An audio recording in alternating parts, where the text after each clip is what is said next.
Bienvenidos a nuestra inmersión profunda en el Festival de Cine de Cannes. Prepárense para un viaje fascinante donde vamos a desvelar la historia, los entresijos y el impacto de este evento legendario. Uf.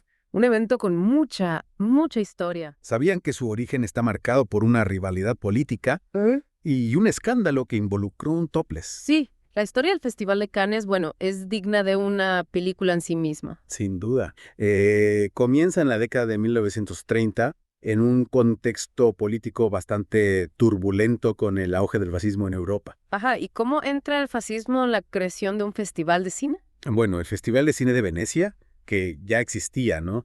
En aquel entonces, se vio fuertemente influenciado por los regímenes fascistas de Mussolini e Hitler. Y esto causó un gran rechazo en la comunidad cinematográfica internacional, especialmente en Francia, que buscaba una plataforma más independiente, más neutral, para el arte. Entiendo, buscaba un espacio libre de propaganda, ¿verdad? Exactamente. Y así surge la idea de crear un festival alternativo. Un grupo de figuras clave, lideradas por el ministro francés Jean Zay, junto con representantes del cine estadounidense y británico, deciden boicotear Venecia y dar vida a su propio festival. ¡Qué audacia! ¿Y por qué eligieron Cannes como escenario? Bueno, consideraron varias ciudades, pero Cannes tenía un encanto irresistible, playas idílicas, el clima mediterráneo y una infraestructura turística bien desarrollada, el escenario perfecto para celebrar el cine y desafiar a los regímenes fascistas al mismo tiempo. Suena una jugada maestra. Entonces todo estaba listo para el debut en 1939. Sí, la primera edición del festival estaba programada para septiembre de 1939 con estrellas como Gary Cooper y Norma Shearer confirmadas. Imagínense la expectación. Pero bueno, lamentablemente el estallido de la Segunda Guerra Mundial obligó a cancelar el evento. ¡Qué decepción! Justo cuando todo estaba listo. ¿Cómo se recuperaron de este golpe? La guerra paralizó el mundo entero, pero la idea de un festival independiente en Cannes se mantuvo viva. Finalmente, en 1946, el sueño se hizo realidad. Qué emocionante. ¿Cómo fue esa primera edición posguerra? Fue un evento modesto en comparación con la magnitud actual, pero marcó el renacimiento del cine y la cultura tras años de conflicto. Las proyecciones se realizaron en lugares improvisados, pero la energía, la esperanza, eran palpables. Me imagino la atmósfera de optimismo y renacimiento que se respiraba. ¿Y cuándo se construyó el icónico Palacio de Festivales que conocemos hoy? Bueno, el primer Palacio de Festivales, mucho más pequeño que el actual, se inauguró en 1947. Con el paso del tiempo, el festival fue creciendo en tamaño e importancia, atrayendo a más cineastas, estrellas y profesionales de la industria. Y con ese crecimiento, ¿cómo se fue posicionando Cannes en el panorama internacional? Una decisión estratégica clave fue trasladar el festival de septiembre a mayo. Esto lo diferenció de Venecia y Berlín y le permitió capitalizar la temporada turística de la Riviera Francesa. Inteligente. Sol, cine y estrellas. Una combinación irresistible. Exactamente. Y la construcción de un nuevo y majestuoso Palacio de Festivales en 1983 consolidó la posición de Cannes como el evento cinematográfico más prestigioso del mundo. Hablando de prestigio, ¿cuándo se instaura la famosa Palma de Oro como máximo galardón? La Palma de Oro, diseñada por la orfebre Lucine Lazon, se introdujo en 1955, reemplazando al Gran Premio del Festival Internacional de Cine. Rápidamente se convirtió en un símbolo de excelencia cinematográfica internacional. Un premio que todos los cineastas desean obtener, y no podemos olvidar los escándalos que contribuyeron a forjar la leyenda de Cannes. Claro, como el incidente de Simone Silva en 1954, posando en topless junto a Robert Mitchum. Este hecho causó un gran revuelo mediático y consolidó la imagen del festival como un lugar donde el glamour y la provocación van de la mano. Un momento icónico que seguro ayudó a alimentar la fascinación por Cannes. Pero más allá del glamour y las controversias, ¿cuándo empieza a profesionalizarse el festival y a convertirse en un centro neurálgico para la industria? Cannes da un giro hacia la profesionalización en la década de 1960 con la creación del Marché du Film. Marché du Film. Suena intrigante. ¿Qué es exactamente? Es un enorme mercado cinematográfico que se celebra en paralelo al festival. Imagínate un espacio donde productores, distribuidores y agentes de ventas de todo el mundo se reúnen para comprar, vender y financiar películas. ¡Wow! Un verdadero centro de negocios para la industria. ¿Y cómo encaja esto con la estructura del festival? Bueno, la estructura de Cannes puede parecer un laberinto a simple vista. Para navegarlo, comencemos por la selección oficial, el corazón del festival. De acuerdo. Que se divide en varias secciones, cada una con su propio enfoque y jurado. Suena complejo. ¿Cuál es la sección más importante? Sin duda la competición. Es la sección más prestigiosa, la más conocida, donde alrededor de 20 películas de todo el mundo compiten por la Palma de Oro. La élite del cine internacional luchando por el máximo galardón. ¿Cómo se eligen estas películas? Un comité especializado selecciona las películas que considera obras de gran calidad artística, innovación narrativa y relevancia temática. Y el jurado que decide la ganadora debe tener una tarea difícil. Imagínate, el jurado está compuesto por figuras destacadas del cine y la cultura. Directores, actores, críticos, escritores. Todos con una visión amplia y una sensibilidad artística excepcional.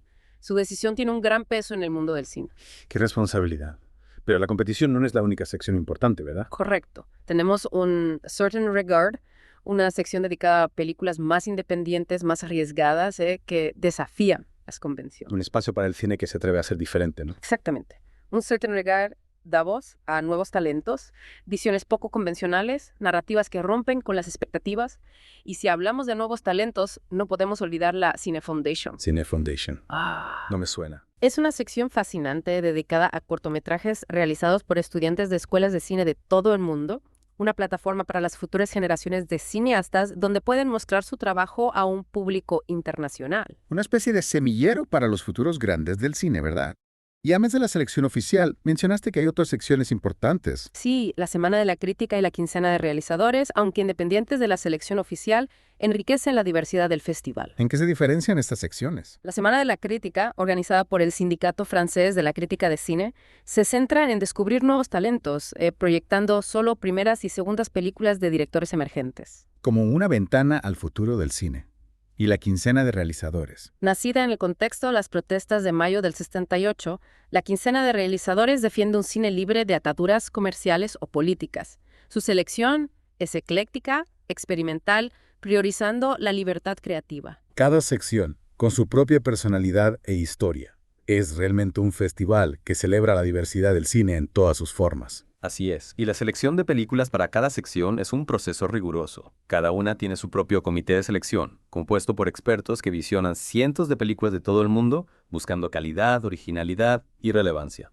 Debe ser un trabajo agotador pero apasionante. Sin duda. Y una vez seleccionadas las películas, comienza la batalla por los premios. Hablemos de premios. ¿Cuáles son los más codiciados? En la competición, el premio supremo es la Palma de Oro. Pero también se otorgan otros galardones importantes, como el Gran Premio del Jurado, el Premio a la Mejor Dirección, el Premio al Mejor Guión y los premios a la Mejor Interpretación Masculina y Femenina. Un reconocimiento al talento en todas sus facetas. No. ¿Y hay algún otro premio que destaque? Sí, la Cámara de Oro, un premio especial que se otorga a la mejor ópera prima de todo el festival, incluyendo las secciones independientes. Es un reconocimiento que puede impulsar la carrera de un director novel. Ganar un premio en Cannes, especialmente la Palma de Oro, debe ser un trampolín increíble para la carrera de un cineasta. Exactamente.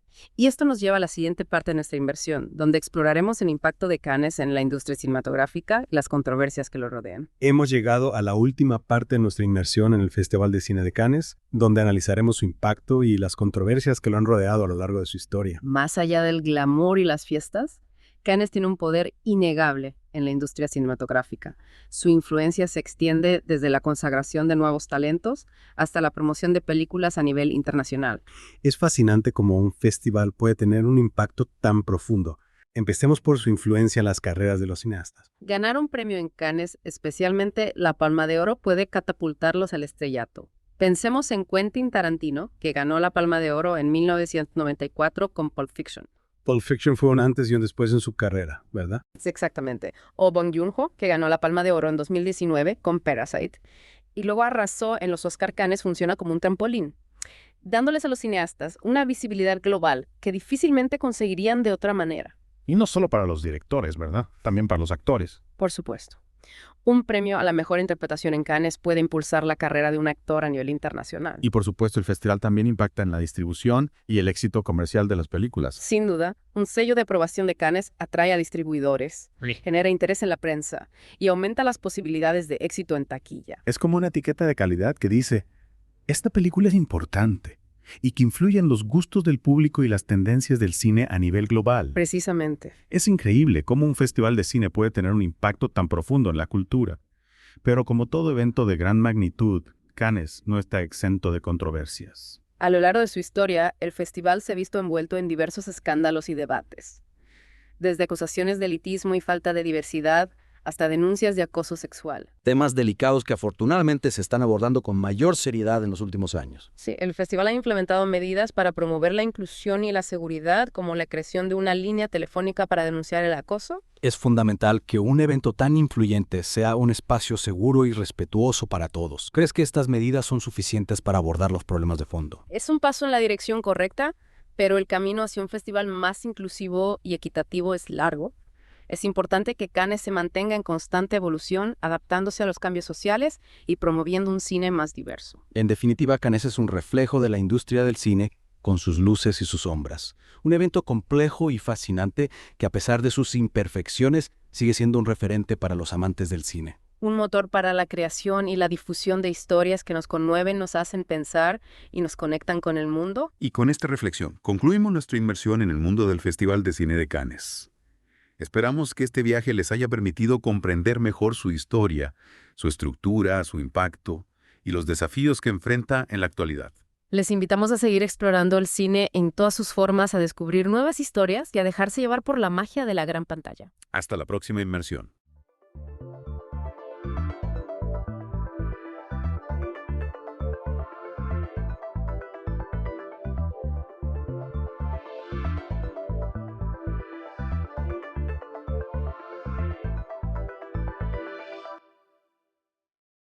Bienvenidos, amigos de la historia. Prepárense para una inmersión profunda en la vida de uno de los personajes más intrigantes, ¿sí?, de la historia judía. Herodes es mejor conocido como Herodes el Grande. Ah, sí, Herodes el Grande. Un rey lleno de contradicciones, un maestro constructor, un político astuto, y sí, también un gobernante con una reputación un tanto oscura. Osura, exacto. Para desentrañar su complejo legado, nos basaremos en la información del artículo de Wikipedia en español sobre Herodes y el Grande. Gobernó Judea bajo la autoridad romana desde el año 37 a Kiev, hasta su muerte en el 412. Un periodo crucial de grandes cambios y tensiones en la región. Un periodo clave en el que Judea se encontraba en la encrucijada de las influencias romanas y las tradiciones judías. Herodes, con su origen idumeo, un pueblo convertido al judaísmo, pero no siempre aceptado por todos los judíos, se vio obligado a navegar por un panorama político y religioso complejo. Extremadamente complejo. Eso explica, en parte, su ambición desmedida por demostrar su valía como rey. Una de las formas en que lo hizo fue a través de grandiosos proyectos de construcción. Hablemos, por ejemplo, del Segundo Templo de Jerusalén. La expansión del Segundo Templo fue una empresa monumental. Imagínate la magnitud de la obra, ampliar y embellecer uno de los lugares más sagrados para el judaísmo. Herodes no escatimó en recursos utilizando materiales de la mejor calidad y contratando a los mejores artesanos. ¿Y cuál era el objetivo de Herodes con esta obra faraónica? Simplemente dejar una huella en la historia. Esa era, sin duda, una de sus motivaciones. Pero la reconstrucción del templo también tenía un trasfondo político muy importante. Herodes, al ser de origen idumeo, no era visto con buenos ojos por algunos sectores del judaísmo. Necesitaba ganarse la legitimidad y el apoyo del pueblo. De modo que la expansión del templo no era solo una muestra de devoción religiosa, sino una astuta jugada política para consolidar su poder. Exactamente. Era una forma de decirle al pueblo judío: soy vuestro rey y me preocupo por vuestra fe. Una estrategia bastante efectiva de decir verdad. Y hablando de estrategias, no podemos olvidar la construcción de Cesarea Marítima, una ciudad portuaria que, según he leído, incorporaba tecnología punta para la época. Cesarea Marítima fue una obra de ingeniería sin precedentes, no solo por su diseño y dimensiones, sino por las técnicas de construcción que se emplearon. Herodes, para construir este puerto, utilizó una técnica romana innovadora que implicaba la utilización de hormigón hidráulico, que fraguaba bajo el agua. Increíble. ¿Y con qué fin invirtió Herodes tantos recursos en la construcción de un puerto? Cesarea Marítima tenía una doble función. Por un lado, era un centro comercial estratégico que conectaba Judea con el resto del Imperio Romano, un punto clave para el comercio marítimo y una fuente de ingresos para el reino. Y por otro lado, Cesarea Marítima era una declaración de poder y modernidad, un símbolo de la prosperidad de Judea bajo su reinado, y una forma de ganarse el favor de Roma, demostrando que era un aliado valioso y capaz de llevar a cabo grandes proyectos. Un reconstructor con una visión a largo plazo. Pero Herodes no solo se dedicó a construir ciudades y templos, también mandó construir impresionantes fortalezas como la famosa Masada. ¿Qué nos puedes contar sobre esta construcción? Masada, situada en la cima de una meseta rocosa, era una fortaleza inexpugnable. Un refugio estratégico para Herodes en caso de revueltas o invasiones. Tenía almacenes para provisiones, sistemas de recolección de agua, palacios, todo lo necesario para resistir un asedio durante un largo periodo. Suena como si Herodes vivía con un constante temor a ser derrocado o atacado. Y no le faltaban razones para preocuparse. Recordemos que Judea era un territorio convulso con facciones internas que luchaban por el poder y la constante amenaza de los reinos vecinos. Entonces Masada no era solo una muestra del poderío militar de Herodes, sino también un reflejo de la inestabilidad política de la época. Exactamente. Las fortalezas que Herodes construyó, aunque impresionantes desde el punto de vista arquitectónico, también nos revelan su paranoia y la necesidad de protegerse constantemente de sus enemigos, tanto internos como externos. Un rey con una personalidad compleja, sin duda. Capaz de grandes gestas, pero también presa de sus miedos e inseguridades. Sin duda. Y esa complejidad se refleja también en otro de los aspectos que analizaremos en nuestra inmersión.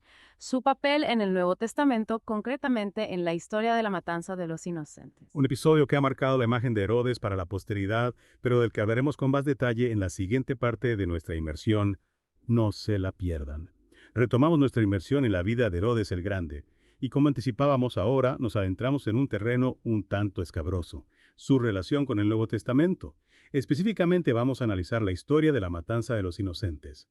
Un episodio que, aunque no está corroborado por otras fuentes históricas, ha marcado profundamente la imagen de Herodes a lo largo de los siglos. Es un relato que sin duda genera controversia. Según el Evangelio de Mateo, tras el nacimiento de Jesús, unos magos de Oriente llegan a Jerusalén guiados por una estrella. Buscan al rey de los judíos, recién nacido. Y con su llegada desatan la paranoia de Herodes, quien ve en este niño una amenaza directa a su trono. Claro, si nos ponemos en la piel de Herodes, rey de Judea, en un contexto político tan volátil, es comprensible que la idea de un nuevo rey le generara inquietud. Pero de ahí a ordenar la matanza de todos los niños menores de 2 años en Belén. Parece una reacción desproporcionada, incluso para un rey con fama de despiadado. Es cierto, la brutalidad del acto choca incluso con lo que sabemos de Herodes a través de fuentes históricas. Si bien es cierto que no dudaba en eliminar a sus oponentes la matanza de los inocentes, de ser cierta representaría un nivel de crueldad. Sin precedentes. Sin precedentes. Es fascinante cómo una historia real o simbólica puede tener un impacto tan profundo en la percepción de un personaje histórico. Independientemente de su veracidad histórica, la matanza de los inocentes ha contribuido a construir la imagen de Herodes como un tirano sanguinario en la tradición cristiana. Exacto. Y este relato bíblico nos plantea una serie de interrogantes. ¿Fue la matanza de los inocentes un hecho real o una alegoría teológica? ¿Tenía Mateo, el autor del Evangelio, intenciones políticas al incluir este relato en su obra? ¿Buscaba quizás deslegitimar a Herodes y por extensión a la dinastía herodiana? Preguntas que probablemente seguirán generando debate entre historiadores y teólogos por mucho tiempo. Pero dejando de lado este episodio controvertido, volvamos a analizar el reinado de Herodes desde una perspectiva más amplia. Mencionábamos en la primera parte que Judea era un territorio complejo, con tensiones internas y presiones externas. ¿Cómo logró Herodes mantenerse en el poder durante tanto tiempo en un contexto tan complicado? Herodes era un maestro de la estrategia política. Por un lado, comprendía la importancia de mantener una buena relación con Roma.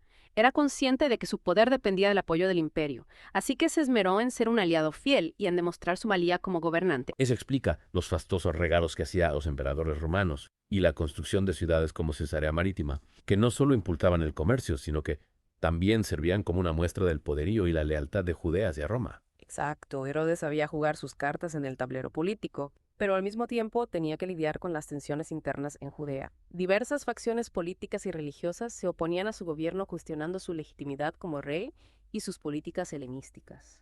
Mencionaste antes a los fariseos y saduceos. ¿Podrías explicarnos un poco más sobre estas dos sectas y su relación con Herodes? Los fariseos y saduceos eran 2 de las principales sectas religiosas del judaísmo en la época de Herodes. Los fariseos, conocidos por su estricta observancia de la ley judía, criticaban a Herodes por su origen idumeo y por lo que consideraban una excesiva influencia de la cultura griega en su corte. Podemos imaginar que la construcción de teatros y anfiteatros al estilo romano no les hacía mucha gracia a los fariseos, quienes defendían un estilo de vida más austero y tradicional. Efectivamente.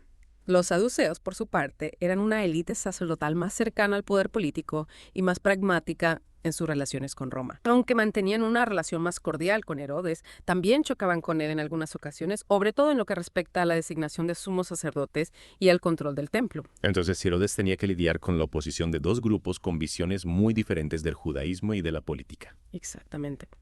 Y para complicar aún más las cosas dentro de la propia familia de Herodes, había intrigas y luchas por el poder. Su reinado estuvo marcado por la desconfianza, las traiciones y la violencia, incluso entre sus propios familiares. De hecho, se sabe que Herodes mandó ejecutar a varios miembros de su familia, incluyendo a su esposa Mariamna y a 2 de sus hijos. Una muestra de la paranoia y la crueldad que lo caracterizaban. Sin duda, Herodes, a pesar de su inteligencia política y su visión como constructor, fue un hombre atormentado por la desconfianza y el miedo. Gobernó con mano de hierro, eliminando a cualquier persona que considerara una amenaza sin importar los lazos familiares. Una figura compleja y contradictoria. Un rey que marcó a fuego la historia de Judea, dejando un legado de grandeza y de terror. Pero aún nos quedan algunos aspectos fascinantes por analizar. En la siguiente parte exploraremos las últimas etapas de su reinado, su muerte y su impacto en los acontecimientos que marcaron el futuro de Judea. No se la pierdan. Y retomamos, amigos de la historia, nuestra inmersión en la vida de Herodes el Grande. Tras haber explorado su reinado, sus ambiciones y contradicciones, llegamos a la etapa final de su vida. Un final que, como muchos aspectos de su trayectoria, estuvo marcado por la tragedia y la controversia. Sí, los últimos años de Herodes fueron especialmente turbulentos. Su salud se deterioraba, las intrigas palaciegas se intensificaban y el descontento entre la población judía crecía. Es interesante cómo, a pesar de sus esfuerzos por construir un legado de grandeza, Herodes no pudo escapar al destino que parece perseguir a muchos hombres de poder: la soledad, la desconfianza y el temor a ser traicionado por aquellos más cercanos. Así es, Flavio Josefo, el historiador romano judío, nos describe a un Herodes consumido por la enfermedad y atormentado por la paranoia. Sus sospechas recaían sobre todos, incluso sobre sus propios hijos, a quienes veía como potenciales rivales al trono. De hecho, Herodes mandó ejecutar a 3 de sus hijos, acusándolos de conspirar contra él. Una muestra más de la crueldad y la desconfianza que lo dominaban. Estas ejecuciones, además de ser un acto de barbarie, debilitaron aún más la dinastía herodiana y contribuyeron a la inestabilidad política que se desató tras su muerte. ¿Y qué nos puedes contar sobre su muerte? Sabemos cómo murió y dónde fue enterrado. Según Josefo, Herodes murió tras una larga y dolorosa enfermedad, cuyos síntomas apuntan a una posible insuficiencia renal, o incluso gangrena. Su muerte no trajo consigo el luto y el dolor que él esperaba. De hecho, se cuenta que, temiendo que la gente celebrara su muerte, ordenó que en el mismo día de su funeral se ejecutara a un grupo de nobles judíos. Una historia macabra, que encaja con la personalidad retorcida y controladora de Herodes. En cuanto a su tumba... La búsqueda de la tumba de Herodes fue una obsesión para muchos arqueólogos durante décadas.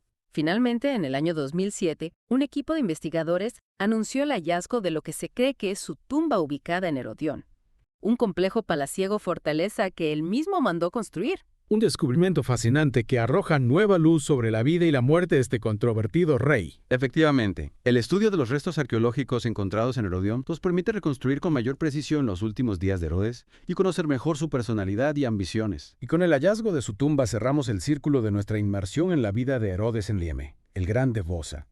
Un personaje complejo, fascinante, y sin duda uno de los más influyentes en la historia de Judea. Un rey constructor, un político astuto, un tirano despiadado. Un hombre que gobernó en una época de grandes cambios, y que a pesar de sus contradicciones y actos de crueldad dejó una huella imborrable en la historia. Sus ambiciosos proyectos de construcción, su compleja relación con Roma y su papel en la narrativa bíblica lo convierten en una figura que sigue despertando la fascinación y el debate a partes iguales. ¿Qué podemos aprender de la vida de Herodes el Grande? Quizás una de las lecciones más importantes es que el poder, la ambición y la búsqueda de la gloria a menudo tienen un alto precio. Herodes, a pesar de sus logros, murió solo temido y odiado por muchos.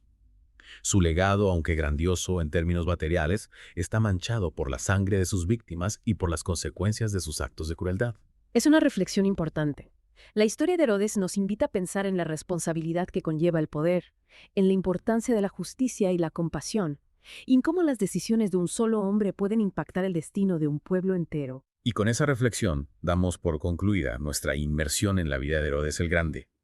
Esperamos que este viaje por la historia les haya resultado tan interesante como a nosotros. Les animamos a seguir explorando y a descubrir por ustedes mismos las múltiples facetas de este personaje que, a pesar del paso de los siglos, sigue generando debate y alimentando nuestra curiosidad por el pasado. Hasta la próxima, amantes de la historia.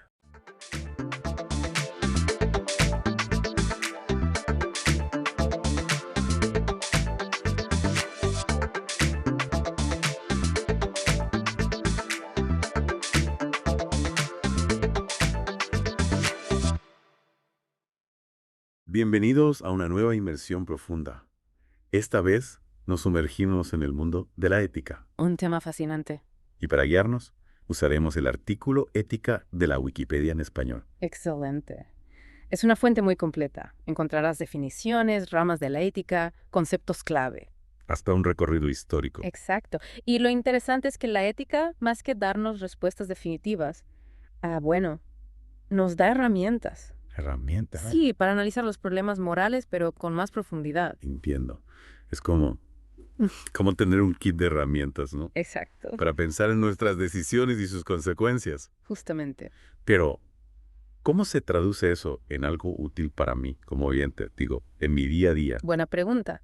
Piensa en la ética como una brújula, ¿de acuerdo? Te ayuda a tomar decisiones, Ajá. tanto en tu vida personal como profesional. Ya veo. No se trata de reglas rígidas, sino de un marco para analizar situaciones. Situaciones complejas. Sí, y actuar de una manera que contribuya a un mundo más justo. Un GPS moral para no perder el rumbo. Me gusta esa analogía. Me alegra que te guste. Ahora bien, el artículo menciona 3 ramas principales de la ética. Ajá. La metaética, la ética normativa y la ética aplicada. Correcto. ¿Podrías darnos una idea de qué va cada una? Claro que sí. Imagina que estás aprendiendo un juego, ¿no? Un juego de mesa. Ajá. La metaética sería como analizar las reglas. Antes de empezar a jugar. Exactamente. Se cuestiona la naturaleza misma de la moral. ¿Qué significan conceptos como bueno o malo? Interesante. ¿En qué se basan nuestros juicios éticos? Es como ir un paso atrás, ¿no? Sí. Para analizar la estructura del juego moral. Exactamente. Y luego, ¿qué sería la ética normativa? Bueno, la ética normativa sería el conjunto de reglas, las que guían nuestras acciones. Aquí entran en juego conceptos como el utilitarismo, El utilitarismo. que busca el mayor bien para la mayoría, o la deontología, Sí. que se centra en el deber y los principios morales. Es como si la metaética nos diera el manual de instrucciones y la ética normativa nos dijera cómo jugar. Exactamente. Una buena analogía. Y finalmente, ¿qué papel juega la ética aplicada? Bueno, la ética aplicada es donde llevamos la teoría a la práctica. Ajá. Abordando dilemas específicos, pensemos en temas como la ética médica, la bioética. La ética ambiental. Exactamente. Aquí nos enfrentamos a decisiones complejas que no tienen respuestas fáciles. Ya veo. Es como si, después de entender las reglas del juego y las estrategias, nos pusiéramos a jugar una partida real. Exacto, con todos sus desafíos. Ahora bien, el artículo también menciona algunos conceptos clave que me intrigan bastante. Ajá, ¿cuáles? Uno de ellos es el libre albedrío. Ah, sí, un tema fundamental. ¿Cómo se relaciona con la ética? Bueno, el libre albedrío es fundamental para la responsabilidad moral. Si no tenemos la libertad de elegir, ¿realmente podemos ser responsables de nuestras acciones? Es una pregunta que ha generado muchos debates a lo largo de la historia de la filosofía. Es cierto. Si nuestras acciones están predeterminadas, ¿dónde queda el espacio para la ética? Otro concepto que me llamó la atención es el de la virtud. ¿Qué significa ser una buena persona desde el punto de vista ético? Buena pregunta. La ética de la virtud, como su nombre lo indica, se centra en desarrollar hábitos y rasgos de carácter positivos. Se trata de cultivar la prudencia, la justicia, la fortaleza. La templanza. Exacto. Buscando la excelencia moral en nuestra vida diaria. Interesante. Es como si la ética no solo se tratara de acciones aisladas, No, para nada. sino de construir un carácter moral sólido. Exacto. Y hablando de acciones, ¿qué rol juega la responsabilidad en todo esto? La responsabilidad es un concepto clave. Implica reconocer que nuestras acciones tienen consecuencias y que debemos responder por ellas. Claro. No se trata solo de cumplir con nuestras obligaciones, sino de actuar de forma consciente, considerando el impacto de nuestras decisiones. En nosotros mismos y en los demás. Exactamente. Entonces, la responsabilidad nos conecta con la comunidad y nos hace conscientes de que nuestras acciones no se dan en un vacío. Justamente. Ahora bien, para entender mejor este panorama ético, me gustaría explorar su desarrollo a lo largo de la historia. Me parece perfecto. El artículo menciona a la antigua Grecia como un punto de partida crucial. Por supuesto. La antigua Grecia fue una cuna del pensamiento ético. Figuras como Sócrates, Platón. Aristóteles. Exacto. Sentaron las bases de la ética occidental. Recuerdo haber estudiado a Aristóteles en la universidad. Su idea de la felicidad como fin último de la vida humana. Sí. Siempre me ha parecido fascinante. Lo que es realmente interesante de Aristóteles es que vincula la felicidad con la virtud. Para él, la felicidad no es un placer momentáneo, sino una vida plena, que se alcanza cultivando la virtud. y viviendo en armonía con la razón. Es una visión que sigue resonando hoy en día. Y después de la antigua Grecia, ¿qué otros momentos clave marcaron la historia del pensamiento ético? Bueno, después de la antigua Grecia, el cristianismo tuvo una gran influencia en la ética. Fusionando la moral con la teología, la Edad Media vio surgir a figuras como San Agustín. Santo Tomás de Aquino. Exacto. Quienes integraron la filosofía clásica con las enseñanzas cristianas. Ya veo, la ética se fue adaptando a los nuevos contextos históricos. Y si avanzamos un poco más en el tiempo, ¿qué nos depara la Edad Moderna? La Edad Moderna trajo consigo una revolución en el pensamiento ético. Figuras como René Descartes. Baruch Spinoza. Sí, impulsaron el racionalismo, dando un lugar central a la razón individual. Claro, y no podemos olvidar a Immanuel Kant y su famoso imperativo categórico. Exacto. Kant propuso un principio ético universal, basado en la razón. Obra solo según una máxima tal que puedas querer al mismo tiempo que se convierta en ley universal. Esa es la frase. Es una invitación a actuar de tal manera que nuestras acciones puedan ser universalizadas sin contradicciones. Es un principio bastante desafiante, pero también muy poderoso. Nos invita a pensar en las consecuencias de nuestras acciones. A gran escala. Exacto. Y con Kant llegamos a un punto de inflexión en la historia de la ética. Ajá. A partir de la Edad Moderna, el pensamiento ético se diversifica aún más, dando lugar a una gran variedad de corrientes y debates. Qué recorrido tan fascinante. Siento que hemos cubierto mucho terreno. Sí. En esta primera parte de nuestra inmersión. Pero antes de continuar, claro, creo que es un buen momento para hacer una breve pausa. Me parece una excelente idea. Volvemos en un momento para seguir explorando las complejidades del mundo de la ética. De vuelta en The Deep Dive, listos para continuar nuestra inmersión en el mundo de la ética. Antes de la pausa estábamos repasando la evolución del pensamiento ético. Sí, qué viaje tan revelador. Mencionaste que a partir de la Edad Moderna la ética se diversifica aún más. ¿Qué corrientes filosóficas destacarías en este periodo? Bueno, podríamos hablar del utilitarismo, ¿no? Que propone que la mejor acción es la que produce la mayor felicidad para el mayor número de personas. También podríamos explorar la deontología kantiana, que se basa en el deber y la universalidad de las normas morales. Es fascinante ver cómo estas diferentes perspectivas nos ofrecen distintos marcos para abordar los dilemas éticos. Y el artículo también menciona algunas corrientes contemporáneas, como el existencialismo, la fenomenología y el posmodernismo.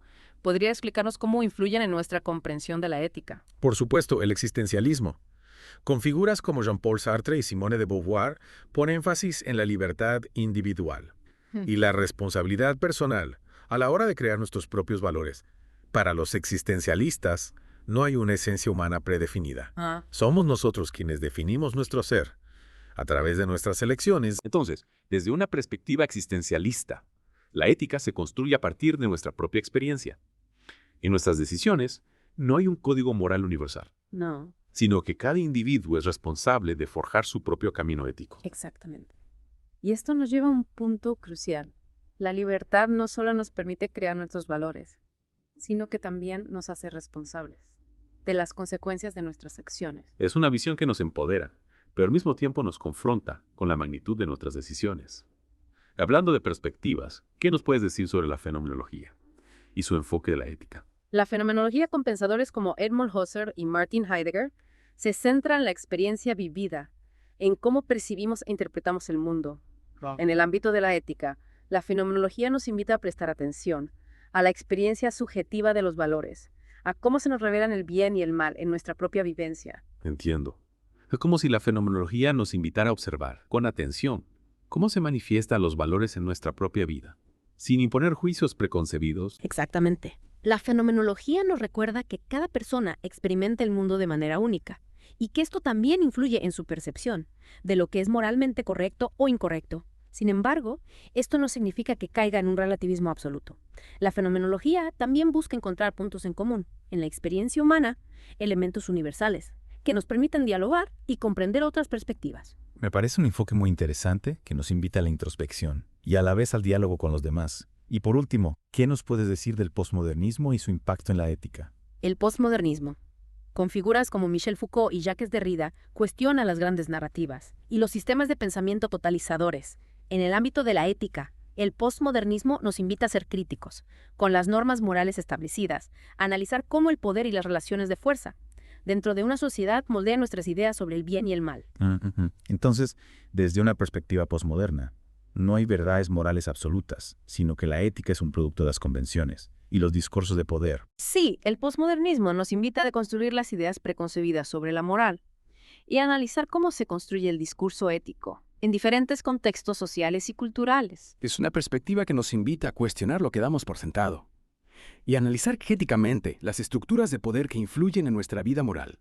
Ahora bien, volviendo al artículo de la Wikipedia, me gustaría que profundicemos en la sección que habla sobre los problemas éticos. ¿Qué tipo de problemas se abordan en esta sección? En esta sección se exploran algunos de los dilemas morales más complejos, que nos confrontan como seres humanos. Por ejemplo, el dilema del tranvía, que nos plantea una situación hipotética, en la que debemos tomar una decisión drástica, con consecuencias morales significativas. Recuerdo haber estudiado el dilema del tranvía en un curso de ética.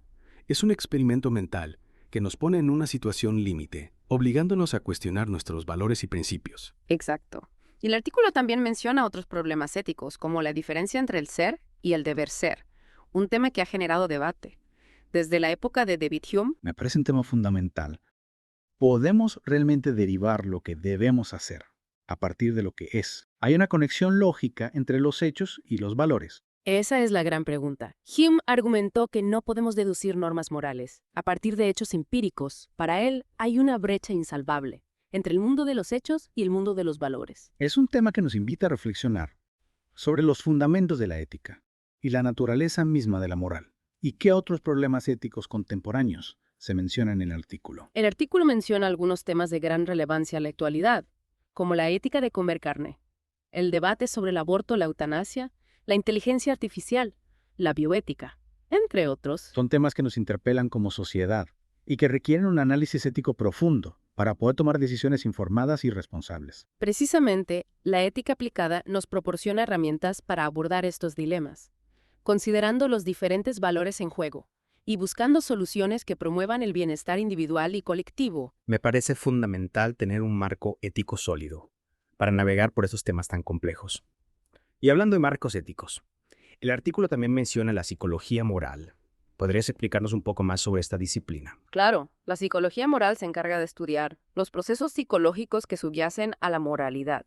Investiga cómo desarrollamos nuestra conciencia moral, cómo tomamos decisiones éticas y cómo las emociones influyen en nuestro juicio moral. Entonces, la psicología moral nos ayuda a comprender las bases biológicas, cognitivas y sociales de la moralidad. Exactamente. Y dentro de la psicología moral hay una rama muy interesante que se llama ética evolutiva. ¿Y qué nos puede aportar la ética evolutiva a nuestra comprensión de la moral? La ética evolutiva busca comprender cómo la evolución ha moldeado nuestra moralidad, investiga cómo la selección natural ha favorecido comportamientos y valores que promueven la supervivencia y la reproducción de la especie. Es fascinante pensar que nuestra moralidad puede tener raíces biológicas y evolutivas. Sí, la ética evolutiva nos muestra que la ética no es algo ajeno a la naturaleza humana, sino que está profundamente arraigada en nuestra historia como especie. Me parece una perspectiva muy enriquecedora.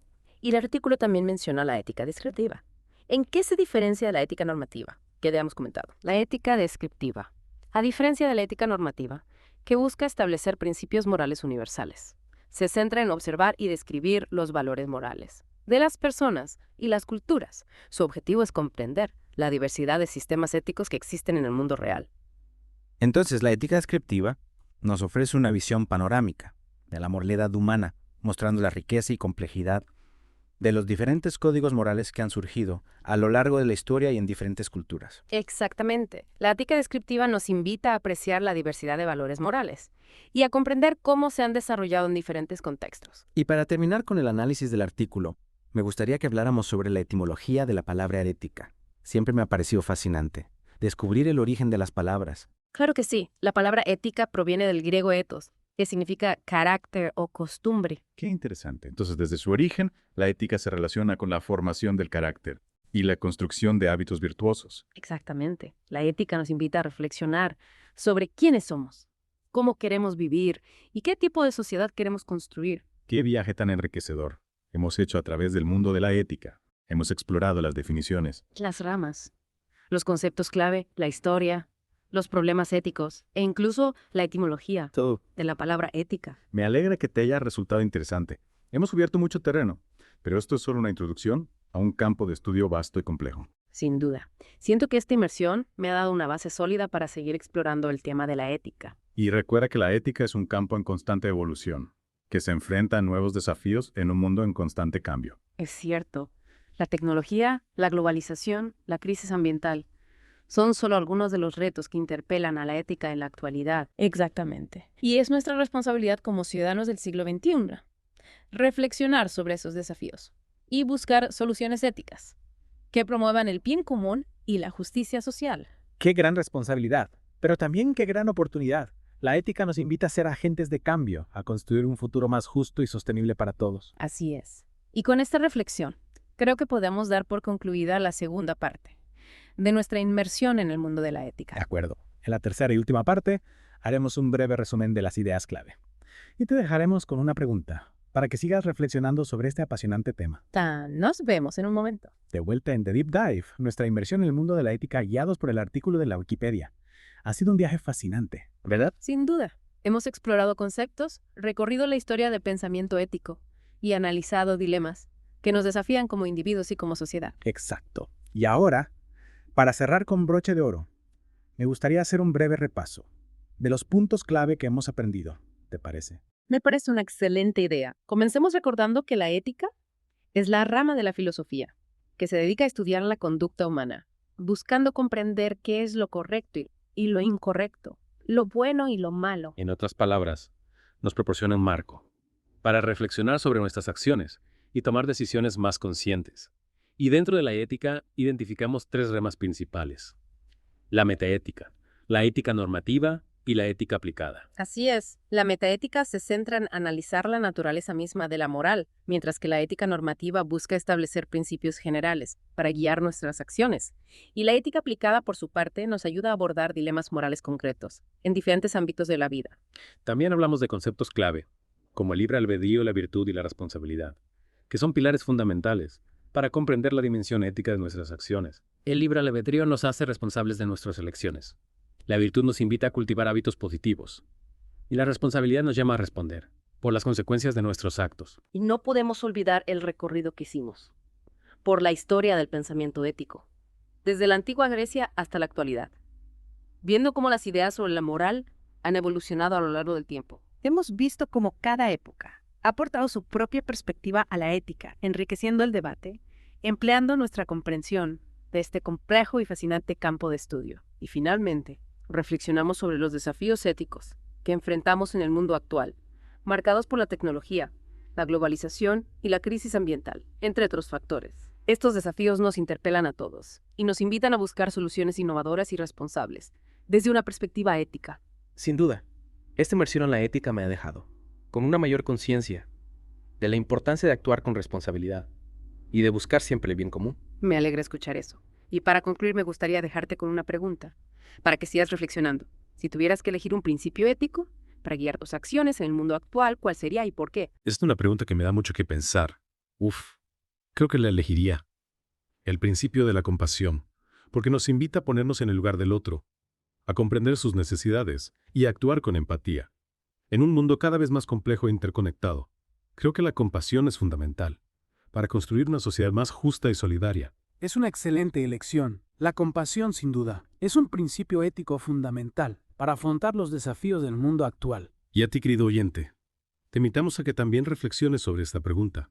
¿Qué principio ético te gustaría que guiara tus acciones? Gracias por acompañarnos en esta inmersión profunda en el mundo de la ética. Esperamos que este viaje te haya inspirado a seguir explorando este apasionante tema. Hasta la próxima.